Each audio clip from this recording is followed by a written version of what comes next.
কোরবানি দেওয়ার ক্ষেত্রে বিশেষ করে যখন ভাই ব্রাদাররা মিলে কোরবানি দেন তখন এরকম পরিস্থিতি তৈরি হয়। একটা গরুর দাম ধরেন 70,000 টাকা, তো এক ভাই তার উপার্জন অনেক কম, সেজন্য সে 5,000 টাকা দিছে, আর বাকি টাকা যেটা আছে সেটা হয়তো বাকি ভাইরা দিস। কোরবানি হবে কিনা? উত্তর হলো কারোর কোরবানি হবে না। কোরবানিতে যে কোনো একটা পূর্ণ অংশ নিতে হবে, 7 ভাগের একটা পরিপূর্ণ অংশ, 7 ভাগের 1 ভাগ, 7 ভাগের 2 ভাগ, 3 ভাগ, 4 ভাগ, সর্বনিম্ন 1 ভাগ নিতে হবে। ভগ্নাংশ নেওয়া যাবে না, অর্থাৎ 1 ভাগেরও অর্ধেক নেওয়া যাবে না। 2 ভাই মিলে 1 ভাগ নিছে, হবে না, তখন সেটা গোস্ত খাওয়া হবে।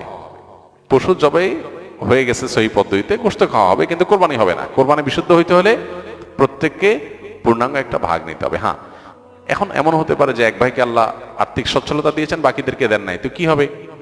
তখন সচ্ছল যিনি, তিনি তার পক্ষ থেকে কোরবানি দিয়ে বাকি সবাইকে, সবার পক্ষ থেকে দিবেন যে ঠিক আছে তোমার পক্ষ থেকে একটা